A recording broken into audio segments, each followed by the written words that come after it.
If you grew up in the 80s and 90s here in the US, then you probably remember Pizza Day at school. For me, it was always on Fridays, and it wasn't just any pizza, but the iconic rectangular pizza that I'll be making today using the original recipe from 1988. So thank you to my Patreon patrons for keeping me flush with ideas for this channel as we go back to middle school for Pizza Day, this time on Tasting History. So I don't usually cover history from the 80s and 90s or anything that recent here on the channel, but when somebody posted on the Tasting History Reddit page the original recipe for this pizza that I so loved in elementary and middle school, I decided that I just had to make it. So this is an episode of Tasting My History. So the recipe comes from a 1988 booklet, which was distributed to schools all over the US called Quantity Recipes for School Food Service, from the United States Department of Agriculture, and it has recipes for all of your late 20th century school favorites like instant mashed potatoes, sloppy joes, or Salisbury steak. Children, it's Salisbury steak day! But my favorite was the square pizza, or really rectangular pizza, and there are a few variations when it comes to how they made this pizza, the first being the crust. For pizza dough, use pizza crust recipe, CB14, or pourable pizza crust recipe, CB15. Pourable pizza crust, you say? Well, I am intrigued. Now, I don't know if my lunch lady used this recipe or if she made the regular pizza crust, but I want to make pourable pizza crust, so that's what I'm going to do. Now, the recipe calls for 100 servings. I don't need 100 servings of pizza, so I'm going to reduce it to 10 servings of pizza, for which you will need 2½ teaspoons or 7 grams of active dry yeast, 1 2/3 cups or 375 milliliters of warm water, 110 degrees Fahrenheit, 2½ cups or 320 grams of all-purpose or bread flour, 3/4 of a cup or 55 grams of instant non-fat dry milk, 2 tablespoons or 25 grams of sugar, 1/4 teaspoon of salt, 1½ teaspoons of vegetable oil, plus more for greasing the pan, and 1½ tablespoons or 15 grams of cornmeal. So first, dissolve the dry yeast into the water and let it sit for 5 minutes. While it sits, add the flour, dry milk, sugar, and salt to a stand mixer, and mix using the whisk attachment on low for 4 minutes. I'm not sure exactly why it has you whisk it for so long at this point, since there is no liquid in it yet, but that's what the recipe says, so that's what I'm doing. After 4 minutes, add the yeast, which should be nice and frothy, and the vegetable oil to the dough, or actually it calls it a batter, and continue to mix on medium speed for 10 minutes. And while it mixes, you can get your pan ready. Now, the recipe actually calls for 5 sheet pans, but sheet pans are actually massive. They are not going to fit in a home oven. So the ones that we use at home, even the large ones, are half sheet pans. So that's what I'm going to use. And I'm only going to use one of them, which will make 10 servings. So coat the half sheet pan in a little more oil, and then sprinkle the top with cornmeal, trying to get it evenly distributed. Once the batter is ready, pour it into the pan and spread it out to cover the base. Now, I really thought I screwed up here because there was no way this amount of dough was going to cover the bottom of the pan. But I left it for a couple of minutes and it sort of relaxed, and I eventually had a nice thin layer of dough all over. That's probably why the recipe says to let the dough sit for 20 minutes while you preheat your oven to 475 degrees Fahrenheit, or 425 if you are using a convection oven. That's 245 degrees or 218 degrees Celsius for those of you not living in the US, or in the other handful of countries that still use Fahrenheit. I see you, my friends in the Federated States of Micronesia. So once the dough is sat for 20 minutes, set it in the oven and bake for 10 minutes, or 7 minutes if you are using convection. Now at this point, the dough should be pre-baked. It's not fully baked through, but it's going to have some more time in the oven once we've added our toppings. And when it comes to toppings, we have a couple of options. There is the pizza with cheese topping, and one for pizza with ground beef topping. Now maybe my school never had the ground beef topping, or maybe I just never got it. I can't honestly remember. But I only ever remember eating this as a cheese pizza, so that's the one that I'm going to make. So for the cheese version, what you'll need is 1 tablespoon and 2 teaspoons or 12 grams dried onions, 1/2 teaspoon of garlic powder, 1/4 teaspoon of black pepper, 1/2 cup plus 2 tablespoons or 160 grams of tomato paste, 1 1/3 cups or 330 milliliters of water, 2 teaspoons dried basil, 2 teaspoons dried oregano, 1 1/2 teaspoons dried marjoram, 1/2 teaspoon dried thyme, and 5 1/4 cups or 565 grams of shredded mozzarella cheese. If you do want to make the ground beef version, just cut the amount of cheese in half and replace it with just under a pound of ground beef that you cook before putting it onto the pizza. But for the cheese version, you start by mixing the onions, garlic powder, pepper, tomato paste, water, and the seasonings in a saucepan, and then bring it to a simmer on the stove. And let it simmer for about 10 minutes. While it simmers, spread 1 1/2 cups of the cheese over the pizza crust, and then once the sauce has simmered for 10 minutes, pour that over the cheese, smoothing it out evenly. Again, it didn't really seem like there was going to be enough sauce, but there was. Though as I spread it, I sort of messed up the cheese, and it seems that this was actually a problem even back in 1988, because in later recipes from the 90s, they just have you add that 1.5 cups of cheese to the sauce before putting it on. It probably makes it a lot easier. Once the tomato sauce is spread to the edges of the pan, sprinkle the remaining cheese evenly over the top. Now, if you recall, these pizzas did not have a crust around the edge like a round pizza, so you want to get the cheese all the way to the edge of the pan. Then pop that in the oven at 475 degrees Fahrenheit, 450 degrees Fahrenheit if you're using convection, and let it bake until it is lightly browned on top. The original recipe says it should bake for 15 to 18 minutes, but for me, that was going to be way too long. It only took about 11 minutes to get brown on top, and I think that's just because I'm making 1/10 of the original quantity, so just keep an eye on it. Now, there are 2 other interesting things in this booklet that I wanted to share. First are the garnishes. It gives instructions on how to make carrot ribbons or curls, celery fans, radish roses, onion mums, radish tulips, or a tomato rose. And personally, I don't ever remember my lunch lady making us any radish roses, and frankly, I think it's kind of unfair to expect an already very busy lunch lady, or lunch man, to make radish roses for a bunch of 6-year-olds. Kind of a waste of time. But if they did that at your school, let me know.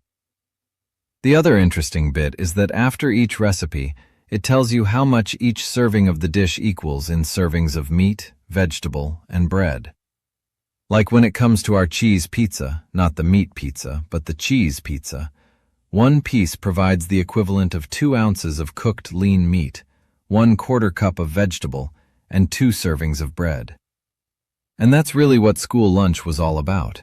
It was making sure that the kids got enough servings of meat, vegetable, and bread, or nutrients in general. Or at least that was the goal, though it didn't always happen, as can be seen by the lunches of the late 20th century. Last year, I did a video on the history of school lunch, and it focused mostly on the history pre-1960, so I decided that this would be a good chance to fill in some of the gaps post-1960. And the first thing that I found actually came from a comment left on that video about how the Black Panther Party influenced the school breakfast program. See, in the late 1960s, a study came out showing that kids who didn't have breakfast didn't do as well in school. They were tired, they would fall asleep, they couldn't concentrate. Kind of makes perfect sense, enough that you wouldn't even think you'd need a study to show you that. But they did. And it also showed that most of these kids were in poorer neighborhoods where they didn't have breakfast in the morning, usually because they couldn't afford it. So in 1969, the Black Panther Party started a program at a church in Oakland, California that provided free breakfasts to children who needed them. The first day there were only 11 kids that showed up, but by the end of that first week, 135 kids were participating every day. The success of the program was so great that the party decided that they would have all of the chapters repeated. So this breakfast program that the Black Panthers were running was happening all over the country, and it got really, really big. So big that it grabbed the attention of FBI Director J. Edgar Hoover, who hated the Black Panthers. He hated pretty much everything. And this program that gave children free breakfast was so successful that Hoover decided it needed to be stopped. The program represents the best and most influential activity going for the BPP, and as such, is potentially the greatest threat to efforts by authorities to neutralize the BPP and destroy what it stands for. Nice guy, that J. Edgar.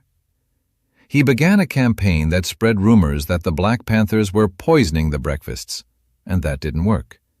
So instead, he just had police go in and bust the places up, destroying all of the food before it could be served to the kids. Unfortunately, it was effective, and it led to the program being discontinued and breaking up. But it had already become so popular that it couldn't go away. That program went away, but the kids' desire for breakfasts did not. So it gave a big boost to another program that had already been in effect since 1966, but hadn't really taken off. And that was a government-run program called the School Breakfast Program, or SBP, which Congress permanently authorized in 1975. Though it also came under fire only 6 years later when big budget cuts hit the government. And it did stick around and is still around today, but even today it remains a political football. But it was during these budget cuts early on in the Reagan administration that led to another rather infamous lunch claim, that the government was going to consider ketchup a vegetable. Now, how this came about was that during discussions at the USDA about how they could keep kids fed in light of these budget cuts to the school lunch program, they had a meeting where ideas could be freely tossed around. Anything goes. It was kind of one of those meetings where it's like, just say what you're thinking. There are no bad ideas. Well, one person had the idea to change the nutrition standards a little bit, which would allow relish and ketchup to be considered a vegetable. Now that was a bad idea, and unfortunately somebody wrote it down, and it didn't get removed. Now, it never actually became policy, but the whole ketchup as a vegetable thing did get out into the public, and there was severe blowback, rightly so.